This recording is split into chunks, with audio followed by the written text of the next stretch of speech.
So welcome Juvenile Detention in Illinois, the Summit on the Harm from Detention, the Conditions of Detention in Illinois, and the Future of Detention. And before we launch into the speakers, I want to be sure that the audience realizes just what we're talking about here with juvenile detention, because I find sometimes when I talk to my neighbors or even some family members, they're under the misapprehension that juvenile detention is more akin to summer camp. It is not at all.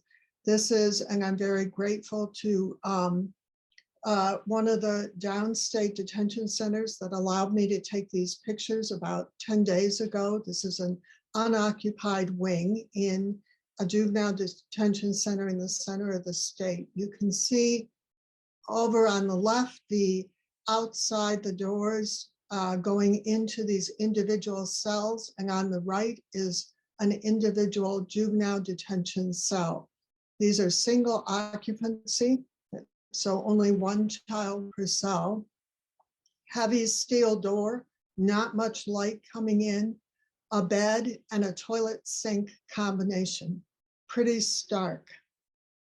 This would be traumatic to an adult. It is particularly traumatic to children. And this was not something I wanted to have to, that I was even aware of until recently. 5 years after the Illinois legislature first debated ending detention for young children, 5 years afterwards, in 2014, a 12-year-old committed suicide in a detention cell downstate. The resulting civil suit documented numerous suicide attempts by children in the same facility over a multiple-year period. So this is what we're talking about today, putting children in these kinds of cells. The legislative champions to end detention of young children spoke out last summer. Rita Mayfield, we need to look at protecting our children and providing alternatives to incarceration. And Robin Gable, who has carried the flag for this issue for over a decade, said this is an issue of compassion.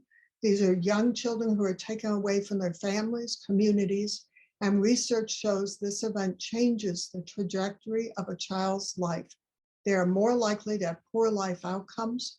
They are more likely to recidivate, to drop out of high school, to be unemployed, and to have behavioral health problems. And as she said, this is something that to me is unconscionable.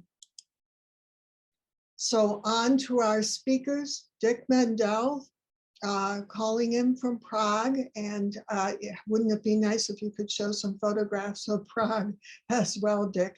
A senior research fellow nationally recognized for his research on juvenile justice issues, including the harms from incarceration. He's had numerous publications for the Annie Casey Foundation, including No Place for Kids, the case for reducing juvenile incarceration in 2011. And as a journalist, he's been published in numerous national publications. John ALBRIGHT, who has a stellar reputation here in the state, who has been in the juvenile justice system in the detention center in DuPage before it shut down. One of the one of the best facilities at the time, and then was shut down over a decade ago, I think, John, right?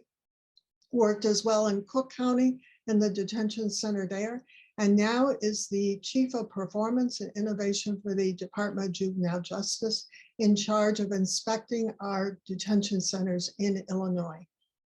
And as well, he's been the superintendent out at St. Charles for the Department of Juvenile Justice.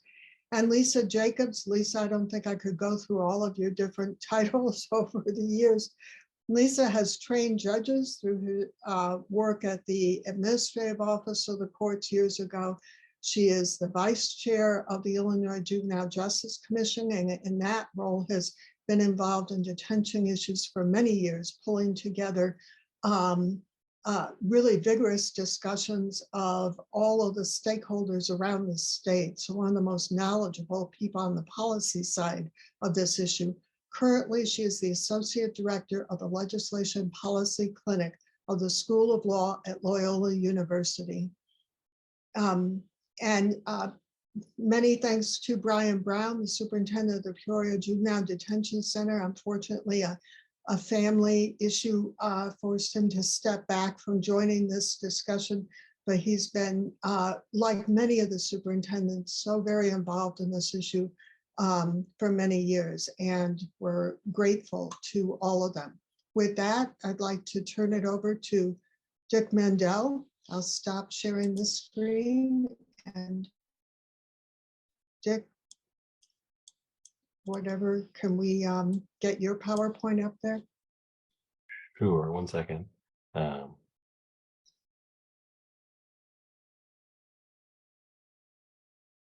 me make this all. Know how to make. I make this. Shoot. There we go. So thanks, Betsy. Thanks for having me. It's great to be here. I know that Illinois is facing a crisis right now in its detention centers, and I'm as eager as anyone to hear about solutions to address the problematic conditions inside those facilities. Before we get to that, though, Betsy asked me to provide you a little bit of context for that discussion by describing my recent research about the impact of incarceration on young people, both at the detention phase and post-adjudication. I hope my remarks will add some urgency to your discussions and broaden the focus a little bit, and encourage you not only to fix the problems with safety and quality of care inside your detention centers, but also to redouble your efforts to keep young people out of detention whenever possible, to emulate your state's noteworthy success in reducing correctional placements, because the evidence is overwhelming that removing young people from their homes does much more harm than good in the vast majority of cases, both in terms of public safety and youth well-being. My latest study, which you can see here on the screen, was published by the Sentencing Project in December, Why Youth Incarceration Fails. The spark for the study came in late in 2021 when our team at the Sentencing Project reviewed a draft of my colleague Josh Rovner's new report called Too Many Locked Doors. In the section of that report, looking at the poor results of incarceration, Josh cited a study by the Justice Policy Institute called The Dangers of Detention that was published way back in 2006. The team, Sentencing Project team, asked Josh, why is he citing something so old? There must be something more recent. But there isn't. There was no update to that. So the citation stayed in the paper. Then this past August, when Liz Ryan, the new OJJDP director, came to participate in a Sentencing Project webinar, she too cited the same 2006 report. When it comes to post-adjudication placements, longer-term incarceration, the most recent comprehensive review called No Place for Kids was published by the Annie Casey Foundation back in 2011, over a decade ago, and I actually wrote that one. And I know that since 2011, there's been a ton of new research that emerged to deepen our understanding of incarceration's harms. Only no one had compiled the new information. No one had created a succinct resource where advocates and policymakers and government staffers can access the research as they seek to limit overuse of incarceration and to promote more effective strategies to combat delinquency. So I pulled together this new publication. In my few minutes with you today, I want to summarize the key findings and their implications from this study. Specifically, I'll explain that youth incarceration remains too common nationwide, and in Illinois too, at least when it comes to pretrial detention. Incarceration does not reduce delinquent conduct. Incarceration damages future success and well-being for young people, and it conflicts with adolescent development and exacerbates trauma.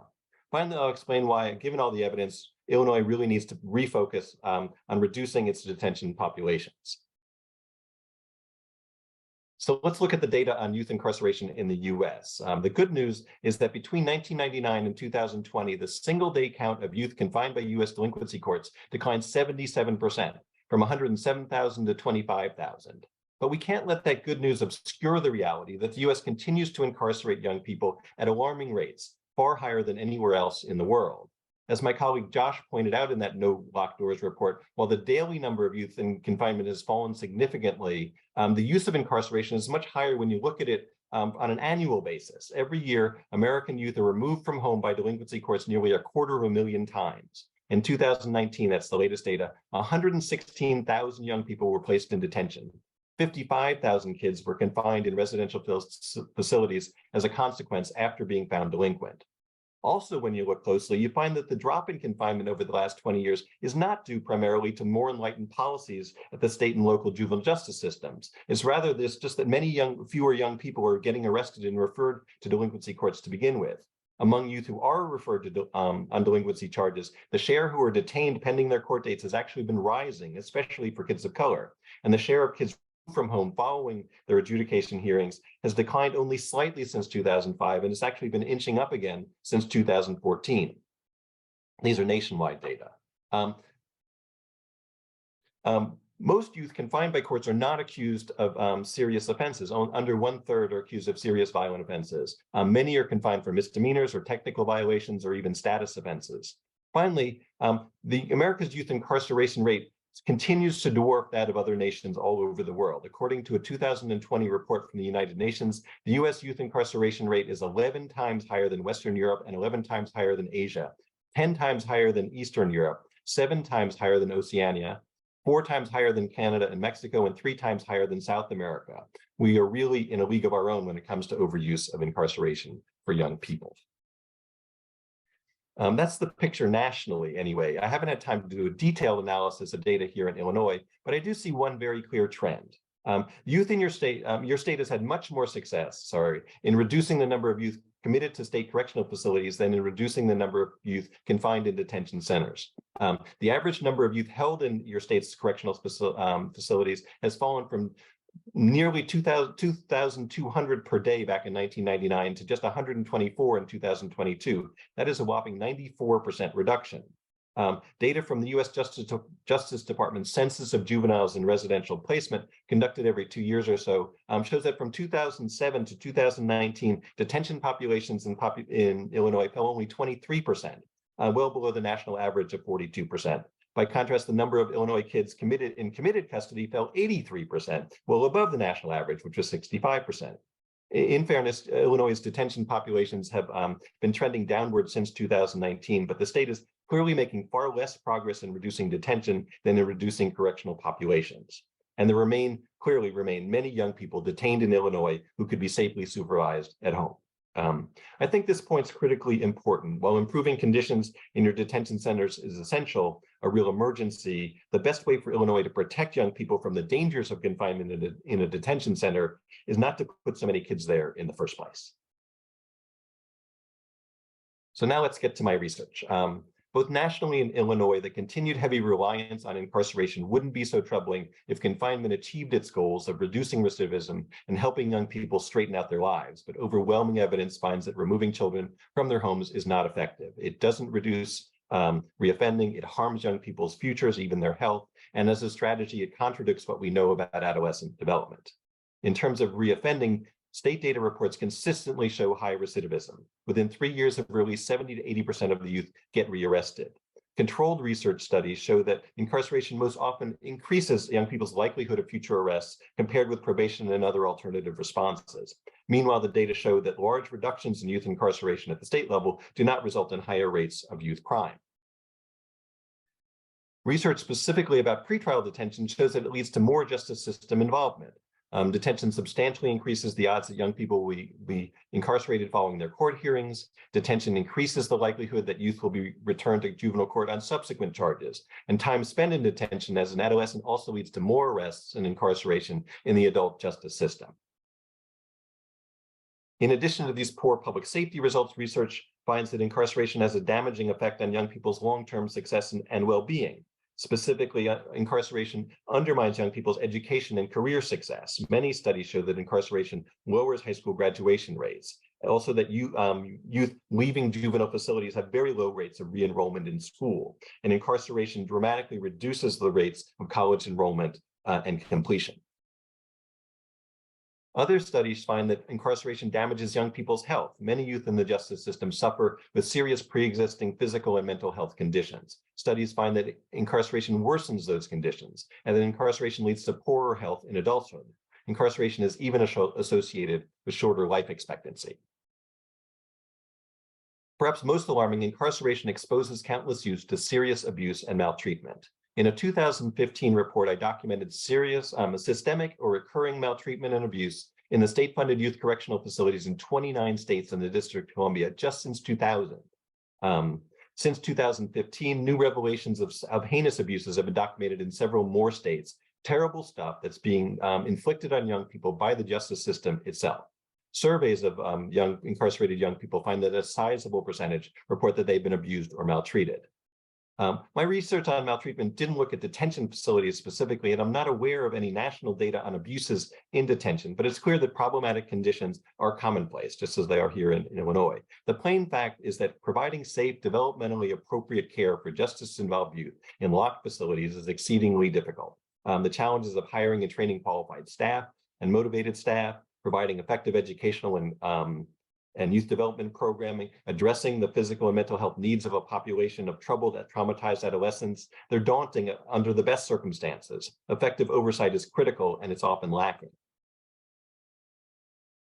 If you need a good tool, I wanted to point you to this one. The Annie Casey Foundation has produced an excellent best practice manual for assessing and improving detention facility conditions, including detailed standards for all key aspects of facility operations and many helpful recommendations on how to conduct the facility assessment process. So if you're not using this or not aware of it, then perhaps it's helpful.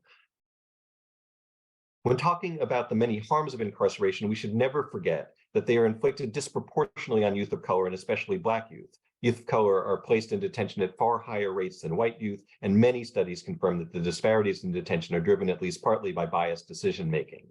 Regarding the large disparities in incarceration following adjudication, studies find that they result primarily from bias in the early stages of the justice process, and in terms of who gets arrested or not arrested, who gets diverted from court versus formally processed in court, who gets detained on their charges pending their hearing, and who doesn't. In addition to documenting all the harms and poor outcomes of incarceration, some of the most powerful new research has gone to the next step to clarify some reasons why incarceration fails and what it gets wrong. Specifically, this research examines the critical importance of emotional and psychological maturity in helping young people desist from crime, from delinquency or avoid delinquency, and in the intersection between delinquency and childhood trauma.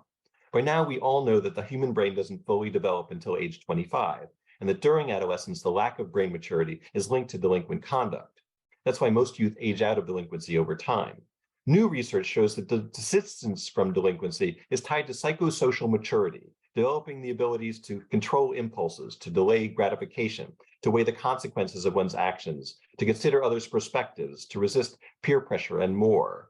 And the new research shows that incarceration actually slows this necessary maturation process. A number of recent studies show that youth incarcerated in correctional facilities develop psychosocial maturity at far slower rates than comparable peers who remain home in the community. In other words, incarceration creates a roadblock on young people's natural path to outgrowing delinquency. Regarding trauma, we know that many studies showing that youth who enter the justice system are many times more likely to have suffered childhood trauma. In Florida, for instance, justice-involved youth are 4 times as likely to have experienced 4 or more types of trauma, or adverse childhood experiences, they're called, and just 1/13 as likely to have suffered from no adverse childhood experiences as the general population of youth. Research also finds that children who experience multiple types of trauma often suffer from what's called toxic stress that can impede healthy brain development, harm the ability to self-regulate, and heighten the risks for delinquency. We also know that incarceration can exacerbate trauma and reduce young people's likelihood of success. A 2016 article in the Justice and Family Court Journal explained, quote, "The trauma produced by incarceration may actually increase poor behavior as youth struggle to cope with the emotional impact of confinement. As a result," this paper concluded, "higher rates of incarceration may actually create more crime." I'm currently working on a new report due out in June that will examine the question of what to do instead of incarceration. The report will focus primarily on alternatives to correctional placements after youth are adjudicated. And I was planning to talk to you about my findings for that study until I looked at your data and saw that Illinois is really well ahead of the curve on this front with that remarkable 94% reduction in youth confined in state correctional facilities. In fact, I'll be following up after the conference to learn more about how Illinois has achieved this success. What are the alternatives to incarceration program models that are being employed here to supervise youth who would otherwise be sent to state facilities or would have been in previous years? What policies and practices have been adopted in your state and by local justice systems to ensure that young people who don't pose an imminent threat to safety can remain at home? Instead of talking about those things, I'm going to and by encouraging, again, juvenile justice leaders and advocates throughout your state to focus on reducing the number of young people confined in detention centers, which remains too high. Fortunately, there's already a long-established playbook for doing this work. The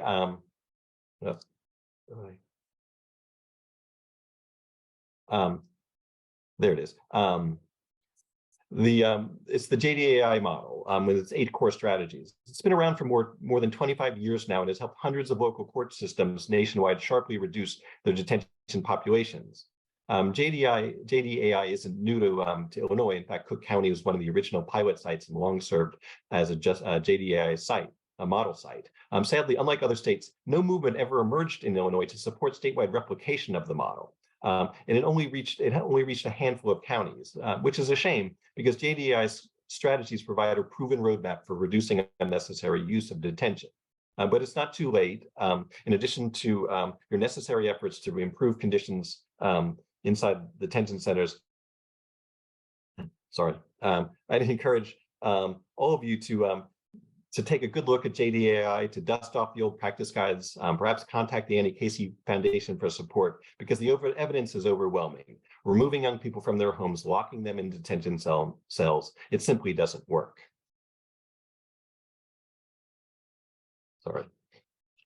So that wraps up my presentation. Thanks for your time, and with that, I'll hand it back over to Betsy. Dick, that's terrific. Thank you. I took a lot of notes. I think it's stunning. I'm so glad you were able to document the reduction in commitments to juvenile prison, which have been remarkable in this state. And I will follow up with you. Combination of legislative reforms, incredible leadership by that department, and also Redeploy Illinois, which is intentional fiscal incentives to local communities to stop locking up kids. And absolutely, you're right. If we can stop locking them up after they're found guilty, surely we can stop locking them up before they're even tried. With that, I'm going to turn it over to John ALBRIGHT to talk about, and thank you, John, for years we really haven't known much about what's going on in these juvenile detention centers. Your reports are really shining a light on conditions across the state. Sure. Thanks, Betsy, and thanks for your time. So I will share my screen here. Good. So thanks again, everybody, for being here today, and Betsy for having me. So my name is John ALBRIGHT. I work with the Department of Juvenile Justice, and basically just going to talk about the inspection process that we go through with the county detention centers, and kind of the results of whatever that we found over the past year and a half, essentially. So essentially, like, there's 2 agencies that are responsible for monitoring the county detention centers in the state. One is the Illinois Department of Juvenile Justice that I work for. The other is the Administrative Office of Illinois Courts, or AOIC. Both of our agencies have sets of standards that we use to kind of guide our facility reviews. And I think historically, like, our agencies have, not worked very collaboratively or whatever. It's been kind of like, we've worked in our silos or whatever in terms of monitoring facilities or whatever. I think over the past year and a half, we've worked really well, I think, with AOIC on, like, monitoring some of the county detention centers, and working together on some of the reviews. I know, like, the team at AOIC has joined us for a couple of our reviews. We share reports with them and things like that. So I think that's an important thing for the state, just for, like, transparency or whatever, to make sure that there's kind of multiple people or whatever that are involved in reviewing the detention centers. So I'm going to spend some time just going over kind of what the standards are, like our review process or whatever, and then I'll kind of go over some of the findings or whatever that we've had over the past year. So, like, the county detention centers that DJJ is responsible for administering were updated for the first time in 2020, for the first time since 1988. So from 1988 to 2020, most of those standards were really focused on, like, the physical plant, the physical structure detention centers. There were some things that were in there that, you know, mandated training and, you know, certain types of conditions of confinement stuff, but mostly it was really around like the physical structure, the physical plant, the condition of the physical plant, things like that. In 2020, we updated those standards to more reflect where juvenile justice is right now, and to incorporate and enhance standards around the quality of life, the quality of care, the conditions of confinement for kids in facilities. So some of those revisions included like enhancements and the addition of regulations or whatever around youth, things like youth access to family. So there's like, you know, additions in there to how often kids need to be able to visit with family members.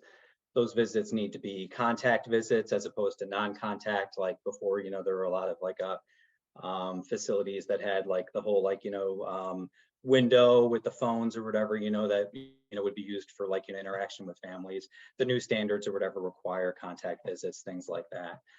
So they really sought to like, you know, increase family access to kids in the detention centers. There were additions, including like a youth grievance process to enhance that, to like, you know, identify ways for kids to submit, you know, grievances if, you know, they felt like their rights were being violated. Having someone at the facility that's, you know, responsible for, you know, hearing those, things like that. There was a new section added, but the previous standards did not have a section on mental health standards. So, and access to mental health services. So the 2020 update included some standards around adding requirements around providing mental health services to kids. That includes like assessments upon intake. It also includes requirements around having like basically treatment plans for kids that require it. Things like that. And we'll touch on some of these as we kind of like talk about some of the findings or whatever a little bit later on also. There was some incorporation or whatever on some language around youth searches, specifically to try and drastically reduce the number of strip searches that are done of youth or whatever, because that is something that occurs in detention centers, you know, throughout the state, and formerly was kind of like standard practice or whatever upon intake. So some of the standards sought to be responsive to the trauma of a, you know, child having to disrobe in front of an adult for the purpose of a search. So there was some language added around that. There was a lot of language changed around limits on youth confinement. And we'll spend some time talking about that a little bit later too. But really like the old standards basically caps like youth confinement at 24 to 36 hours essentially. That changed quite a bit in the new standards to essentially confinement only permitted being used if, you know, when a youth is, you know, engaging in behaviors that are a danger to themselves or others or whatever, and can only last as long until the kid, like, you know, de-escalates, things like that. With some other, you know, conditions around like, you know, programming interventions and things like that. Around the use of confinement, but really sought to like, you know, reduce the amount of times kids are locked in rooms by themselves essentially, because we all know from research or whatever the harm that can take place or whatever when kids are like, you know, confined in rooms, things like that. It's certainly not a good situation for kids. And then finally, there was some incorporation, some language around the prison rape elimination standards or PREA. Those are like a really comprehensive set of standards. The county detention standards aren't like a direct reflection of the entire process or whatever, but we did incorporate a lot of the language around the prison rape elimination standards, specifically in relation to recruitment and background checks for new employees and existing employees, the requirements around youth having access to like a neutral third party to report things, you know, things like that, orientation for kids, things like that. From an implementation standpoint, DJJ engaged with like, you know, leadership at the county detention centers to basically kind of go over the new standards. We developed a new tool that we use for the inspection process or whatever and shared it. Gave facilities an opportunity to ask questions, highlighted, you know, the areas that we're really going to be focusing on during our inspections, and things like that. So the one thing I do want to note here, though, that like even with the enhancements or whatever, and that, you know, we're really with the standards moving towards trying to push towards best practice, the standards still should be considered, you know, minimum standards for care for kids. There is a lot of daylight still between like what minimum standards are and then what best practice is, essentially, you know. And one example of that, just to kind of like, you know, add some color to that. So like our current county detention standards or whatever require that youth have be permitted 2 phone calls to families each week or whatever, and those phone calls can have to last at least 15 minutes. I can say as a parent or whatever, if you know, one of my daughters were incarcerated in the facility or whatever, only having 2 phone calls or whatever for 15 minutes certainly would not be acceptable to me or whatever, and I would, you know, flip out or whatever if that was the case, I think. So we really need to consider these as like kind of like minimum standards. I know that, you know, I'll kind of highlight that like there are multiple detention centers in the state that, you know, very much exceed, you know, these standards. You know, DJJ, you know, when it comes to like youth phone calls and things like that, permit kids to have like 20 people or whatever on their like, you know, phone call list, as long as approved by a parent. You know, there's not limits on the amount of time that they can spend on the phone and things like that, just that they have to share, you know, with their peers and things like that. So like, you know, youth having access or whatever to people outside of the detention center is an important thing, you know, just in terms of like, you know, transparency and things like that. So the standards themselves certainly are like, you know, should be considered minimum standards or whatever, you know, and not always, you know, necessarily, you know, like what we should all be striving for, which is, you know, kind of best practice. So our inspection process, so DJJ conducts an inspection of all of the county detention centers at least once a year, That process involves several things, including kind of policy and documentation reviews. So we coordinate with the detention centers on, you know, kind of like a date for, you know, their kind of like on-site, you know, review. And that review includes like a team from DJJ or whatever, myself, and then, you know, a couple of other people or whatever from either like our facility leadership, our executive team, things like that, participate in these. We request documentation ahead of time. That documentation is consists of policies that internal policies that relate to some of the things that are in standards. We ask for other documentation or whatever that, you know, speaks to the standards themselves. So we ask for that stuff ahead of time or whatever, a couple of weeks ahead of time, so we have a chance to review it, to ask questions. When we're on site, we do a facility walkthrough. We visit all the spaces, the physical spaces of the facility. We, you know, look at, you know, resident rooms, programming spaces. And then we conduct interviews of like the administrative team. You know, we sit down and, you know, talk about like, you know, how things are going. And then we interview employees. We interview any contractors. So many detention centers, you know, contract for different services like medical or mental health services. So we speak to nurses, you know, mental health practitioners, things like that. We also interview youth. You know, I think this was something important in the way that we were kind of like, you know, looking to monitor these, you know, kind of compliance with these standards or whatever, was to really like, you know, interview as many youth as possible or whatever, to kind of get perspective on, you know, what their experience is like at the detention center. As we'll find or whatever, there's quite a range in Illinois in terms of like population size at the detention center. So, I mean, we have a detention center in Cook County, for instance, that has hundreds of youth at any given time. You know, some of the collar counties or whatever that might, you know, be in like kind of the high teens, 20s and 30s in terms of overall population size. But there are several facilities in Illinois that have very small populations. And so for some of these facilities, we interview every youth that's present. So during the inspections in 2022, we, you know, came across multiple facilities that had 5 youth, 7 youth. And in those circumstances, we just interview every single kid or whatever that's in a facility. You know, otherwise for larger facilities, we interview a cross section of youth, and we try and interview youth, you know, that are brand new to the facility, who have never been, you know, there before. We try and interview youth who have been there for quite a while or have had multiple stays. We try and interview youth that have been somewhat successful or whatever in their behavior programming and things like that. And we make sure that we interview youth who are identified or have had, you know, several like behavioral sanctions, behavioral violations, because it's important to see how that process operates at facilities. And then anytime through the walkthrough, if we like, you know, observe youth that are confined at any time, we tend to interview those youth as well, or that are on kind of any type of like, you know, health status. After we, you know, do the review, whatever, we essentially compile like a draft report. That report we share with the detention center before it's public, and we give the detention center an opportunity to review it, ask questions.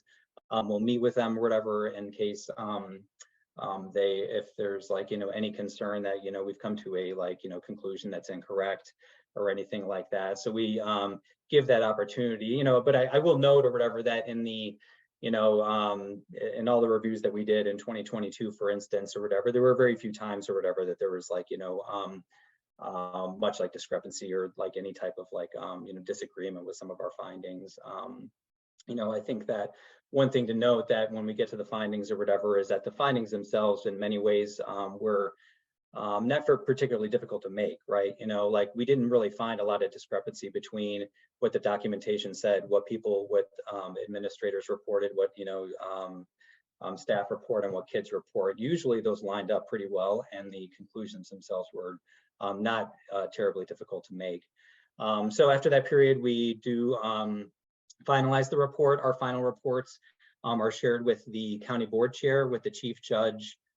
We send them to the county sheriff. We share those with AOIC, and then after that, we do post the full report on our website also.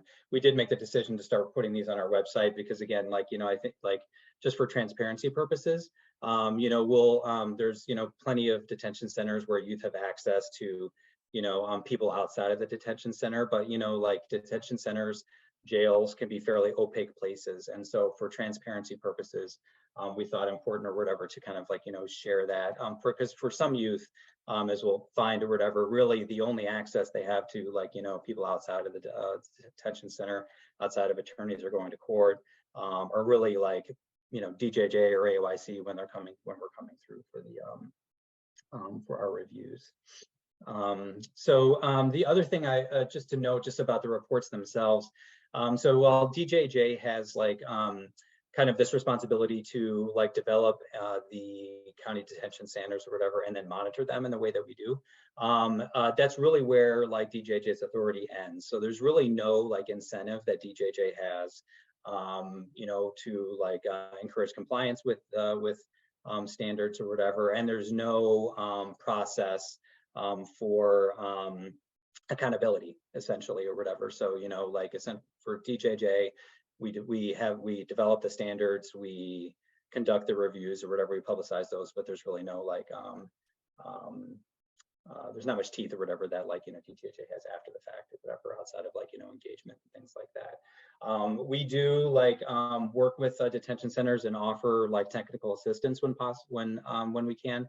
You know, with several, we've shared like examples of our policies or whatever, and like, you know, kind of like, you know, walk through our own improvement process over the past several years. But that's essentially what the inspection process looks like. So one of the major themes or whatever that we find, like in, you know, just as after, you know, these reviews in 2022, is that like, you know, a youth's juvenile detention experience in the state of Illinois can be vastly different depending on where the youth is detained. So we have several detention centers in the state or whatever that are fully compliant with, you know, the county detention standards, and exceed those standards in many ways. And truly, I think that there are a couple of detention centers here or whatever, you know, that like, if the county, if the standards didn't exist, I think they would still be doing what they do because it's internally motivated or whatever, and things like that. But, you know, we do have, that's not the case for all of them or whatever. You know, we've come across several detention centers where essentially youth are being held or whatever, but there's really not any type of like intentional programming taking place. And really like, you know, we're just like, you know, holding kids and some areas or whatever where there's like really not much human interaction, unfortunately, like at all.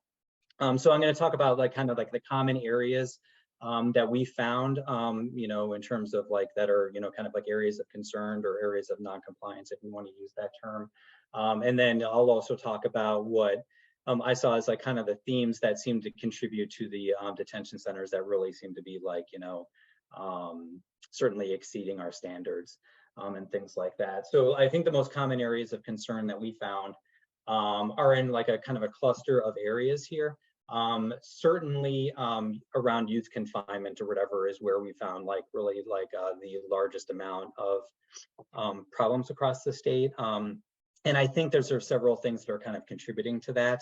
One is like just like, you know, like inadequate responses and having to like youth behavior and having kind of basically a sanction-based programming. So we are still like, despite the updates to the county detention standards, you know, we did find, you know, multiple facilities where it's not uncommon or whatever for like, you know, a 24-hour sanction or a 24-hour confinement to be like, you know, assigned to a youth for like kind of a behavioral infraction, things like that. And that's confinement without any programming or other type of like, you know, like restorative intervention or cognitive behavioral intervention associated with it.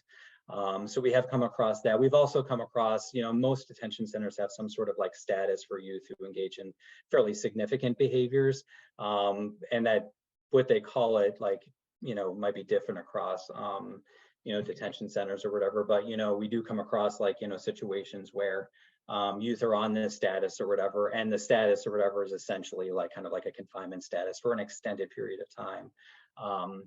You know, and we've come across some kids or whatever that have been largely confined for several weeks or whatever, up to 2 months or whatever, basically, you know, on their own or whatever, you know, and there's like, you know, some exceptions to that or whatever, but we did come across some of those situations in a couple of locations, you know, which is really concerning. And in some of these circumstances, access to educational services or whatever was fairly limited. It seemed like, you know, certainly access to programming space and things like that.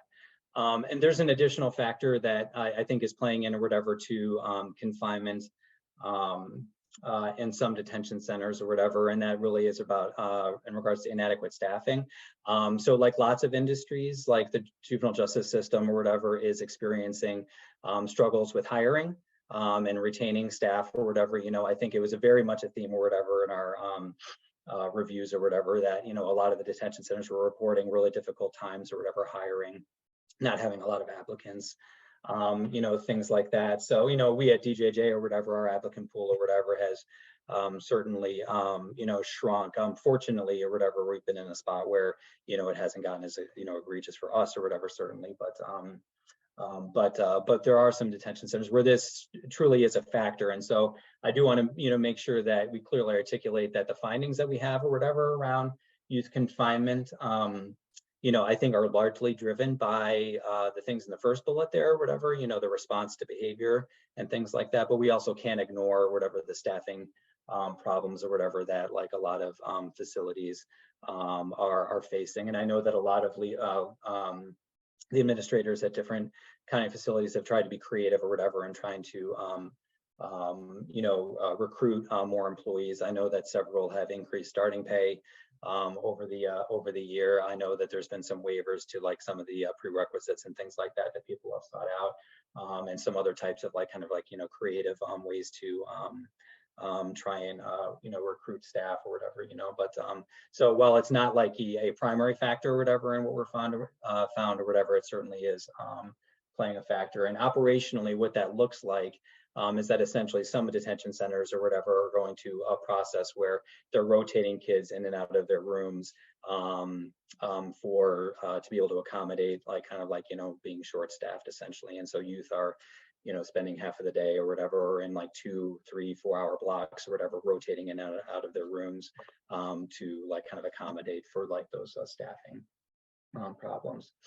Some other common like things that we came across is basically inadequate programming. So some of the really strong detention centers really have intentional programming where you know, the staff at the facility actively engage and lead cognitive behavioral intervention, you know, run groups, things like that with youth or whatever. But we certainly have a cluster of like, you know, detention centers where there really is very limited programming, if any programming at all, that's offered or whatever. And, you know, certainly like, you know, like, you know, more of like a, you know, warehousing type feel or whatever, essentially, or whatever, and like, you know, fairly limited, like, you know, human interaction, unfortunately. I think that like, you know, we're also seeing, you know, like, you know, diminished access to educational services in some areas. You know, I highlighted some of this is driven by, you know, some of the confinements. You know, we've come across some detention centers where like, you know, they have not utilized their classrooms in a long time, that there may be a teacher on site or whatever, but essentially they're just handing out packets of information or whatever to kids and collecting them at the end of the day.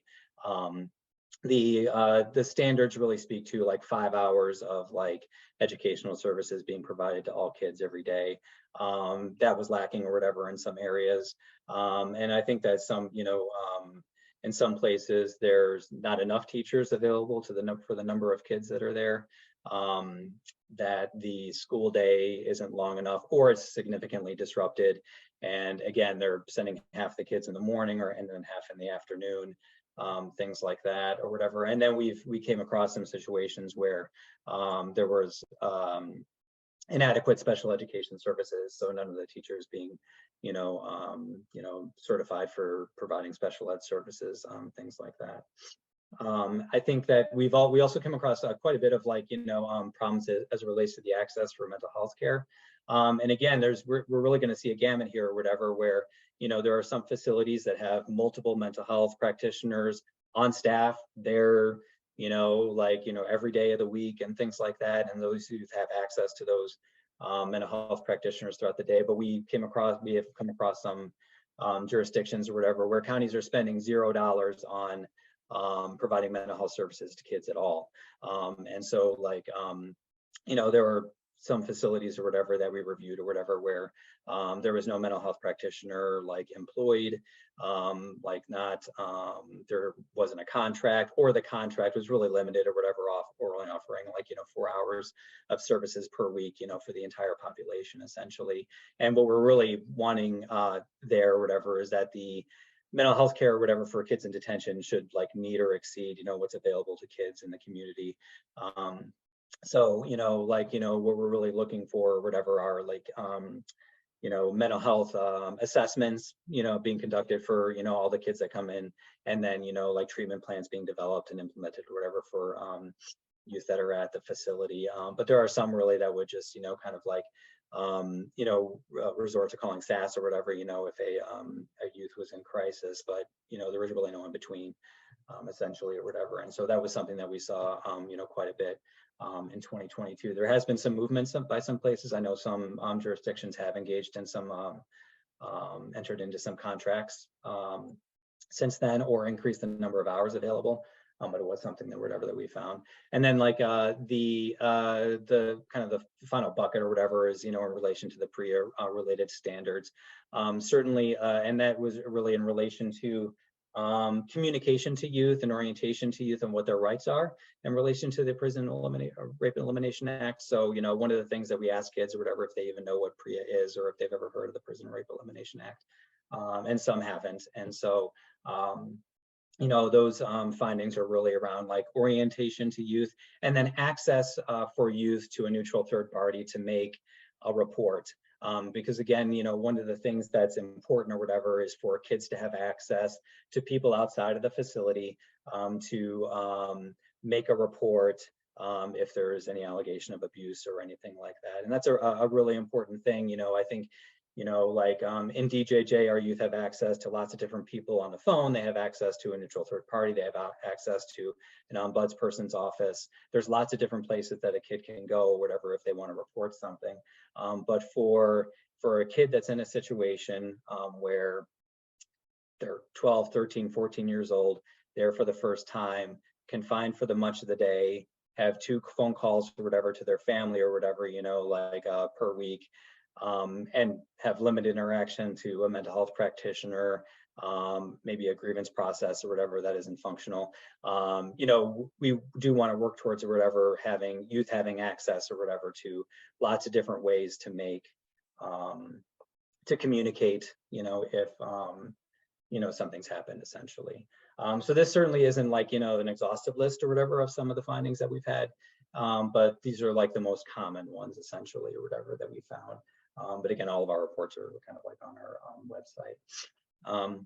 And then finally, I'm just going to close here or whatever, you know, talking about what, you know, just like, and, you know, my assessment of, you know, what I saw as being like, you know, the consistent, like, things that seem to like be associated with, you know, the facilities that exceed, you know, standards. And so one of the things that those facilities seem to have were really a strong set of political will and values. I think I mentioned before that I think that for some of the facilities like Brian's, who was going to be talking today, you know, Kane County, Lake County, that really like, you know, really exceeded like kind of our standards or whatever. I think the administrative teams there are engaged in doing right by kids or whatever, and engaged in providing, you know, meaningful programming, you know, to kids, you know, on their own, regardless of what our standards say. And I think that like, you know, those administrative teams also tend to be engaged in the broader juvenile justice community. You know, they engage in things like this or whatever. They, you know, interact with people in the advocacy community. They interact with people in the like academic community. They permit you know, organizations such as John Howard or whatever to visit, things like that. And then they also seem to have, you know, more resources, you know, available. Certainly, larger number of administrative personnel. So a lot of these kind of like higher, like really like, you know, strongly functioning detention centers, you know, typically have somebody in like kind of like a career coordinator role or whatever, or an assistant superintendent role, or like a program director role, or a compliance officer role that really drives internal improvement process, regardless of what, you know, like is external. And there's people in those positions that are really like talented, you know, that I think are, you know, contributing quite a bit or whatever to conditions in those facilities. They engage with youth quite a bit, you know, youth advisory councils, family advisory councils, things like that. And then their direct care staff are there just to work with kids. So one of the things that we have found or whatever in some of the places that were struggling is that the detention centers were, or the direct care officers or the direct care counselors or whatever, wore multiple hats, right? You know, they were preparing meals or whatever. There wasn't like, you know, like, you know, just like dietary staff or whatever. They were there to do that or whatever, but they'd have to take time or whatever to kind of make meals and like, you know, for kids or whatever. But like, you know, it really seems like or whatever in the facilities that are doing really well, they're just focused on interacting with kids and directing programming for kids. So again, you know, as I kind of finish here or whatever, really like the experience for kids in county detention in Illinois or whatever is really different depending on where the youth happens to be detained, I think is like kind of the, you know, summary or whatever of what, you know, our reviews showed from last year. So, but thanks. I'll turn it back over to you, Betsy, and take questions if people have them. Thanks. We've got a couple minutes. I just want to clear up a couple of things here. And John, thank you for this. I put in the Q&A the link to the reports, and they're really very complete reports. So I would urge people to look at them. This is not intended to be a gotcha in terms of any particular detention center. But I think because this is the first time we're really having a light shown on the conditions for children in these centers, it's deeply troubling that even with what you clarified, John, are very minimal standards, only 4 of the 14 that you inspected met those minimal standards, and 1 couldn't meet them even after a second inspection.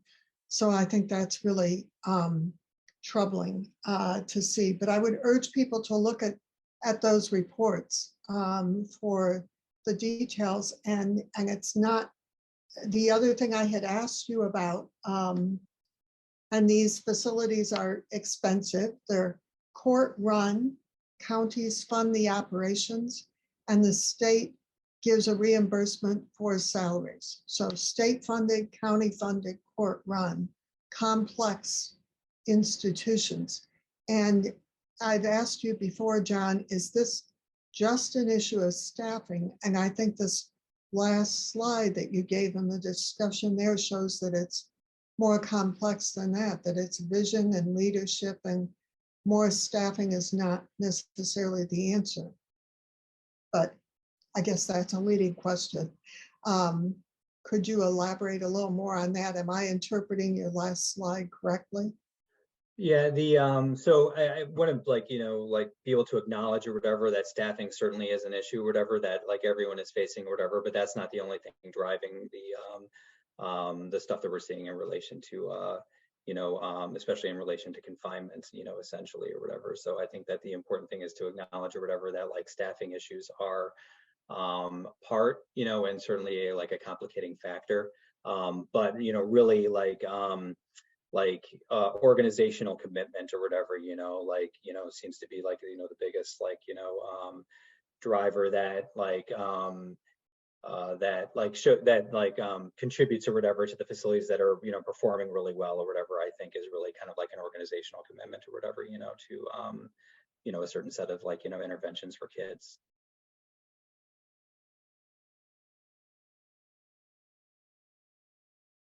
We have a number of other questions, but I think I'm going to move it on to Lisa to speak. If you've heard, I know you've been watching the questions and answers as well, Lisa, and some of them begin to delve into the policy issues that are involved here. So with that, Lisa Jacobs from the Center for Law and Policy at Loyola.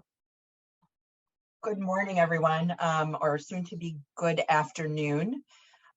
It's really a pleasure to be with all of you and to even hear the discussion and the research and the presentation so far today has given me a couple of ways to think about and communicate about the issue that I'm sharing with you, which is the effort to raise the minimum age of detention in Illinois. And I've got some slides that hopefully you all can see. Betsy, are the slides visible? Okay, excellent. And that's mostly just to keep me on track and also because I have a little bit of data to share with you. But I really want to present this discussion of raising the age of detention in Illinois in a way that builds on what we've already heard about, the research around how detention is used across the country and what we need to be thinking about in terms of the impact of secure detention. As well as what we now know based on the work of the Department of Juvenile Justice and the work of these detention centers around compliance with our minimum standards. We now know more than we did a year ago or 2 years ago. And so I really want to have that context in mind as we talk about what happens now in Illinois, what's permissible under Illinois law now, which is detention of children aged 10 and up. So I took quick notes, John, of the areas of concern that you shared on one of your last slides, the really vast geographic disparities in what happens and what the experience of detention is like from county to county and facility to facility. The reality that in some facilities, confinement is used much more extensively than in others and for specific purposes. The idea that we've got gaps in education and school supports for kids in detention, and they may or may not be in school while they are detained. The idea that we've got gaps in programming and supportive resources and restorative resources for children and young people in detention. The idea that mental health services are not nearly as strong as they need to be, and that we have significant gaps in mental health resources in our facilities as a whole. And again, knowing that that varies from facility to facility, and that some of our facilities struggle with PREA compliance and with protections for young people against sexual harm and sexual abuse and assault in facilities. So I took special note of those findings, and I really think that we have to keep in mind what the impact of those realities means for children in this age group, for 10-year-olds, 11-year-olds, 12-year-olds, and now 13-year-olds based on this pending legislation. So I'm going to spend a little bit of time, and hopefully I can get my slides to advance. There we go. I know for many of you on this webinar today, this is not new, but for many of you it is. So I'm going to try to strike that balance and really share a little bit about the origins and history and findings of the research and dialogue around the effort to raise the minimum age of detention. And then I really want to get to what we know now and what the current status of this legislative effort and policy effort is in Illinois, and where I think we are in terms of problem solving and collaborating to find solutions around the concerns of detaining young children. I really have the distinct honor to be talking about the work of many organizations and many people, many of you represented as participants in this Zoom, including certainly JJI as the sponsor and instigator of the legislative mandates that we're talking about, as well as the Juvenile Justice Commission. I think our chair, Rick Velasquez, is a participant. I know we have many other commission members. I can't see you all, but I see a question from Jackie Bullard in the chat, who's an active commission member, and I know there are others. So I really just want to recognize that what I get to present today is a reflection of work by so many people and organizations, and also a reflection of dialogue with the detention and probation community. And I've been really honored to hear perspectives from the detention and probation community over the years that have shaped our understanding of detention of young children. To be really specific, I think this slide also is a little bit misleading because it says legislation's been introduced in the last 4 sessions. That's when the Juvenile Justice Commission really took a formal role in trying to analyze these issues. But as Betsy said, the legislature has been considering raising the age and looking at this issue of detention of young children for almost a decade. And you heard that quote from Representative Robin Gable, who sponsored this legislation over the past sessions. And really, I think, leaves us with a sense of urgency. We've been working on this for many years, and now is the time to really make important changes in our law around detention of young children. And I certainly want to end with some reasons for optimism about how and why we can do that. But you see some info on the screen about the role the Commission has played in responding to a potential legislative mandate to examine these issues. And so in anticipation of that mandate and in recognition of how important this issue is, in 2019, the Commission convened a state task force or work group to really look at this. For those of you who are wondering what in the world is the Juvenile Justice Commission, to be very brief, we have a statutory responsibility under Illinois law. Our members are appointed by the governor. We are all volunteers, and we come from a range of perspectives and work and positions and communities across Illinois.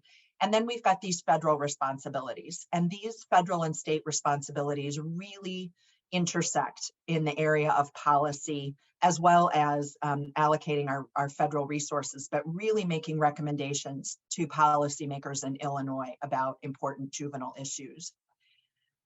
So with that in mind, the Commission convened this task force or work group. And I will say, I was incredibly impressed by the work of this task force. People came to the table ready and eager to share what they know about detention of young children and what it would take to raise the age of detention in Illinois from 10 to, at that time, 13, and now we're looking at a minimum age of 14. So we tried to hear from as many voices as we could, as many communities. John, your finding about geographic disparities and that things are very different from county to county in all kinds of ways really rings in my ears. We see that from the data, and we certainly heard this from the conversations in this work group, that things are very different. The experience of being detained as a young person can be very different.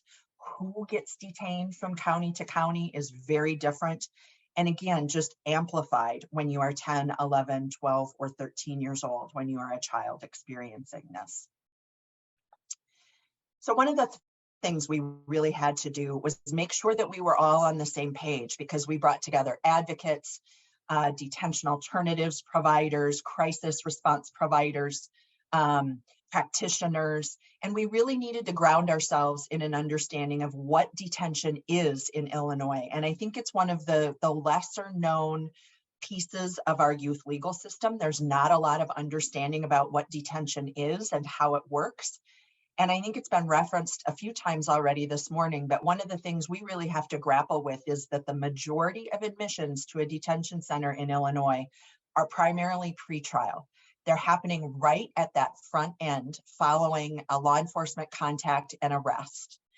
Another thing that's really important to recognize is that our detention centers are not seeking youth to be detained. They're not recruiting. They are not the ones identifying youth to be referred to detention. They are presented with youth to be screened and admitted to detention immediately after an arrest, prior to the appointment of an attorney, prior to consideration by a judge, with an exception for those admissions we see for warrants, failure to appear in court, or failure to abide by the rules of probation, for example.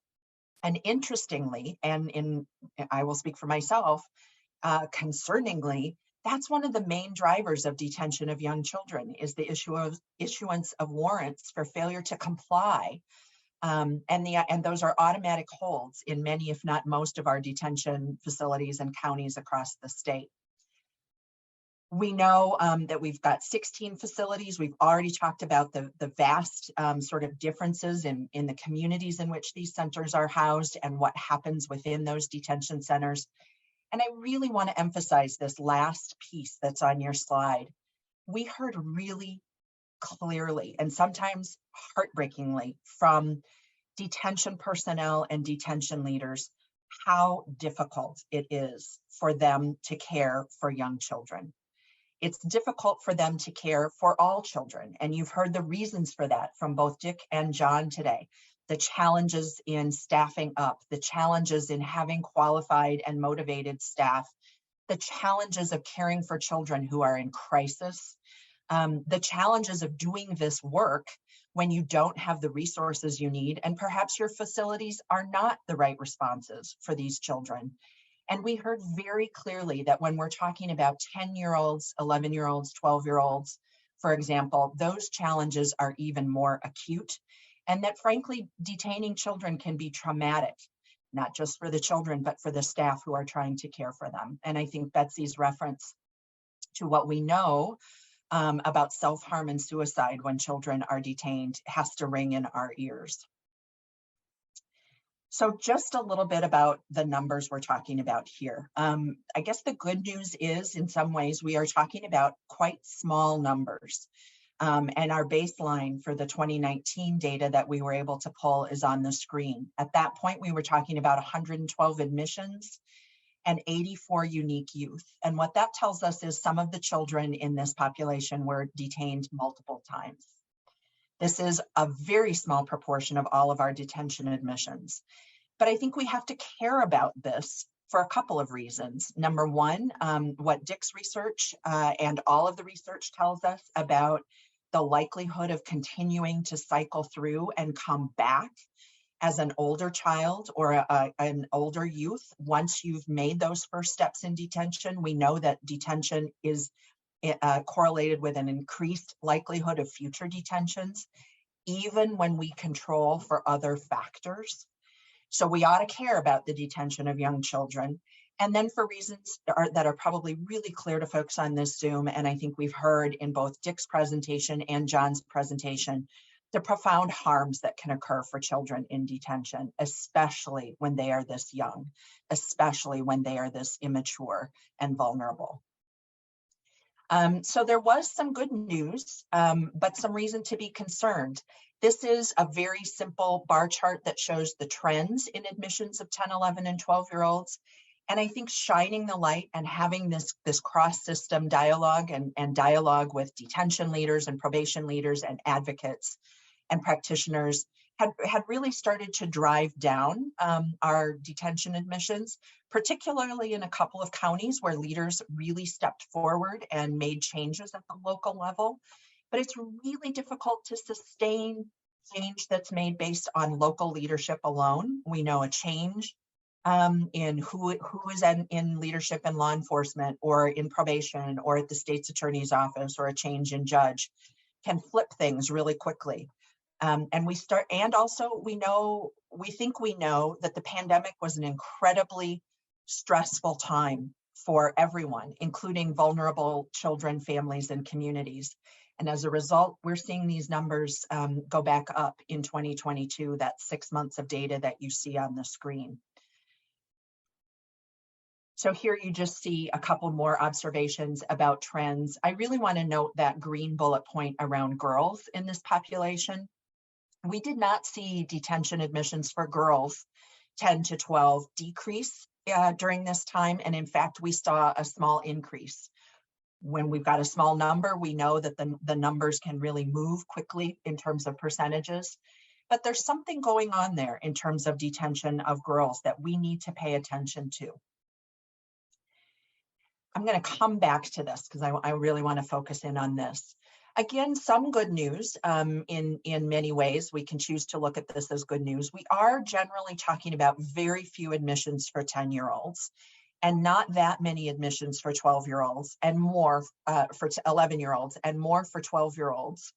But again, 12-year-olds are extremely vulnerable in the ways that we've been talking about. So while it's probably good news that we see fewer in the 10 and 11-year-old range, we've got reasons to be very concerned about 12-year-olds and 13-year-olds when we start to pull that data too. Again, you see the data around gender, that we have more girls being detained in this population of 10, 11, and 12-year-olds than we do in the overall population, which suggests to me that we're talking about admissions coming out of crisis, much less so criminality. I hesitate to use that word, but sometimes that's used in our conversations. Much more talking about children in crisis and girls in crisis. And if you leave hearing nothing else about the data, although I hope you do, I really hope this strikes a chord with everyone who's participating today. Being detained as a child is an experience which is profoundly disproportionately borne by Black children in Illinois. Over 70% of our admissions in 2022 were for Black or brown children. 76% of our admissions in 2019 were for Black girls, were for Black girls. These racial disparities and inequities are even deeper than in the overall detention population for most years. So there's something happening here that we have to pay attention to in terms of what children are experiencing detention and being exposed to the kind of gaps in supports and frankly, vulnerabilities and potential for harm in detention centers. So I'm going to flip back to this slide, which is really around length of stay. And it's very hard. So that question about, okay, if this is who is being detained as a child and what our numbers can tell us and what we can see from the data and research that Dick shared with us and John's inspections.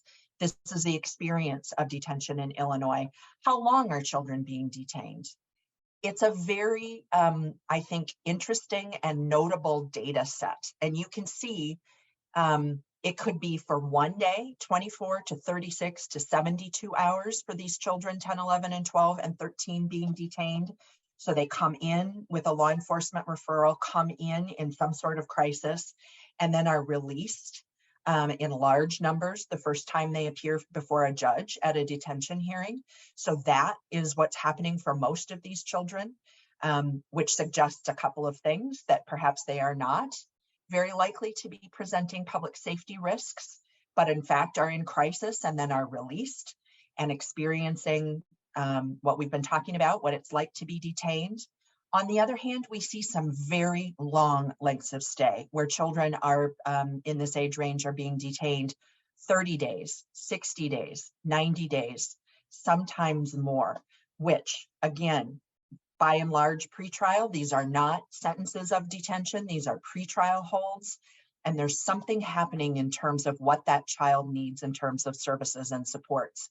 And I think we have to be very concerned about whether children are receiving those supports based on the kind of information we were just presented through John's analysis of detention in Illinois. So this is just another way of looking at the disparities, the racial disparities in detention. Another finding from the Commission's work and the work of the task force is that, again, we see profound geographic disparities. The vast majority of communities in Illinois do not detain children in this age range. In 2019, there were only 5 counties who had authorized more than 5 admissions, and those 5 counties accounted for 63% of all admissions. There were 10 additional counties that had 1 to 4. So Illinois has 102 counties, but we're really talking about a practice that's largely concentrated in a handful of counties. When we looked at which counties were most likely to utilize detention for young children, it's probably not a surprise to anyone. We were looking at counties that had detention centers, and thus, to be very frank about it, could detain children at no cost, whereas a county without a detention center has to pay for each admission.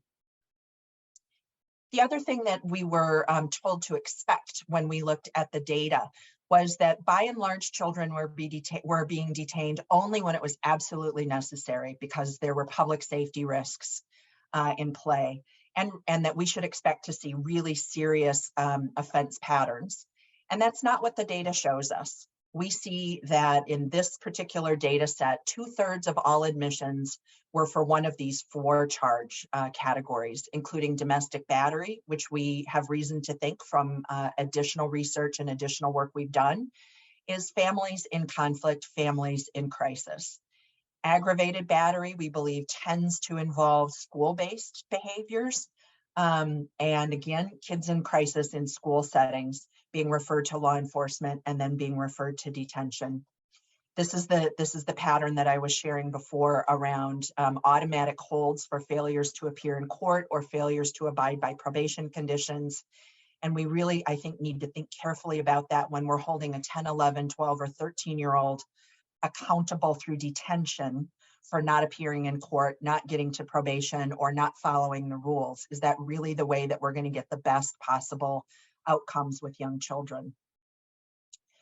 So I know our time is limited, so I'm going to kind of fly through to why I'm hopeful. Across the years 2019 through 2021, these are the top admitting offenses you can see on your screen there.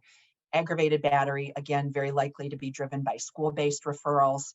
Again, warrants, and we've got the same warrant policies in place for young children as we do for older teenagers.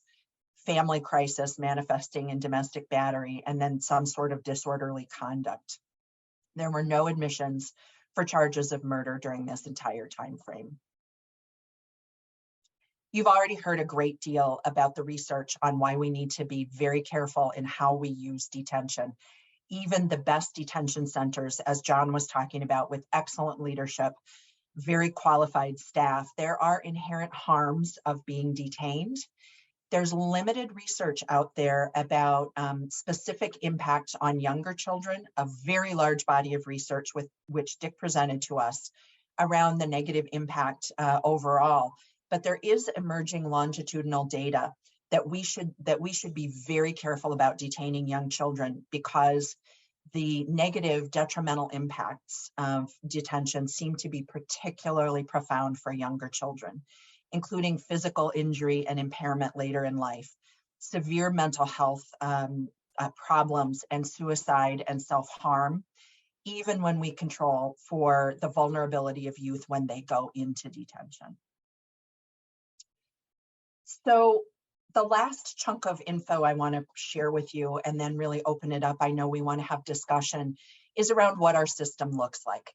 We have, again, I'm presenting the dialogue and the work of the Commission, of JJI, of the detention field, of our CCBYS and SAS fields, alternative youth services providers. I'm really presenting what they have shared here, and that is a couple of things. We do have alternative responses in place at a state level for children experiencing crisis who may be arrested and otherwise referred to law enforcement. But I also want to be very honest. We've got cracks in those services that we need to shore up so that they are performing at their maximum impact, and that we are actually meeting the needs of children across the state. And that's one of the reasons I think this legislation has yet to pass, because of concerns sometimes misunderstandings about these services, but valid concerns as well. And you see the range of alternatives that Illinois has on the books for children experiencing these kind of crises. CCBYS, the Comprehensive Community-Based Youth Services Program, is one of the main crisis responses in place. But we need to be listening to CCBYS providers, as well as detention and probation leaders, as well as law enforcement and youth advocates about where we need to strengthen those responses to really meet the need. I'm hopeful because that one of those last boxes on the screen refers to host homes. This is a new resource that we have in development that we have not had access to before, which is CCBYS providers being authorized and supported in identifying specialized foster homes who could serve as alternatives to detention for children in crisis in this age range. And this is I think the last slide I'm going to share with you is where this leaves us. And I will be maybe hopelessly optimistic, as I'm sometimes accused of being, and I will take that as a compliment, because I really do think we are closer than ever before to actually raising the age of detention in Illinois and actually strengthen the alternative responses that we have and that we must have. Knowing what we know about detention coming into today, hearing what we've heard from DJJ and John's inspection of our detention facilities, I think it's clearer than ever that detention is not the appropriate response for young children in crisis. And really, that is what we are talking about. It's what we hear from our detention partners, who is being presented to them for detention. It's what we see in the data. It's what we know from the research. We are talking about young children in crisis. And we know, again, from all of the data, all of the research, and all of the dialogue from our partners across the spectrum, that detention is not the appropriate response to get good outcomes, to keep those children safe, to keep their communities safe and strong. So I'm hopeful that we're actually going to be able to make changes in our minimum age of detention for a couple of reasons.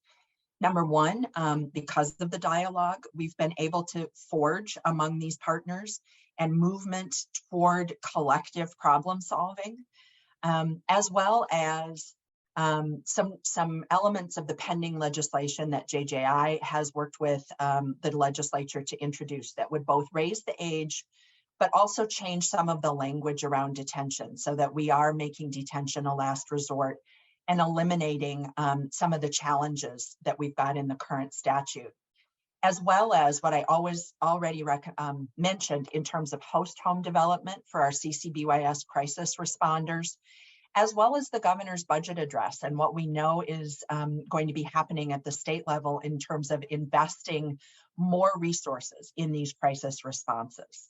So to fill some of those gaps we've been hearing about and maximizing the impact of our alternatives to detention, as well as the work of Dr. Dana Weiner and the team that she's been leading to understand how and why we need to transform our children and youth mental health responses.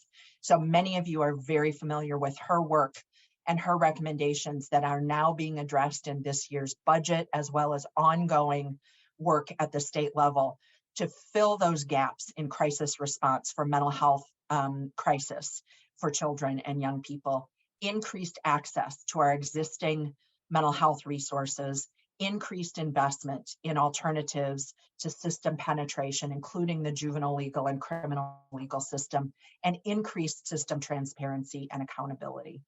So we're positioned in a way to know more from the data than ever before, to know more from the dialogue than ever before, and to have more effort in investment in community-based responses for young people in crisis in a way that I think will allow us to raise the age of detention and to really act with urgency around the detention of children across Illinois. So I'm going to stop there. That was a lot of information, but again, and it's just one piece of the work to make sure that we are responding to vulnerable children and young people in Illinois in ways that actually meet their needs, actually strengthen their families and our communities. But I think if we start with raising the age of detention of young children, again, it kind of stops that cycling through in our system at the front door and really allows us to get services and supports when that's what's needed for those children in ways that we have not been able to do before in Illinois. So thank you, Louise and Betsy, for that opportunity to share. Lisa, thank you for this. I've been watching the Q&A, and Mark Ronke states, and so really eloquently, back in 2015, we made a compromise to say that children aged 10, 11, and 12 shall not be detained unless there's been a call to a community provider, and CCBYS was explicitly mentioned in the statute, and the provider has not been able to accept the child. And that did diminish by about half in the beginning, the number of young people detained, but did not, as Mark notes, end it. This year, the budget, which you've alluded to, and one of the issues has always been, has CCBYS had the resources to really do this statewide? One of the budget proposals by the governor is a stunning increase in CCBYS. It is, I don't know if it's double, but it's close. What is it? It's significant. Yeah, I think in the first fiscal year, it would be $10 million and then an additional up to, future years plus additional funds in future years. So starting with a $10 million increase. So what I've heard discussed in public meetings by DHS staff is that that would be sufficient to cover this population, with an absolute mandate that they had to cover the population. In other words, if the statute were passed and said, that's it, no more detaining these children, and then that would be significant. I wonder, Mark, if you want to comment further. And I also, Louise, I think we should, as we move into comment, let's stop recording at this point so people can speak more openly. And I want to thank you all. You've just been wonderful. This is a terrific presentation by all of you. So, and we didn't really rehearse this, but it certainly seems as though it was rehearsed. And so, Betsy, just as we're transitioning, I wanted to really thank Mark for those observations. And frankly, we know that his county and his leadership team, including Brian, were one of those counties that really took a look at the data and made some significant local changes and really exhibited some strong leadership.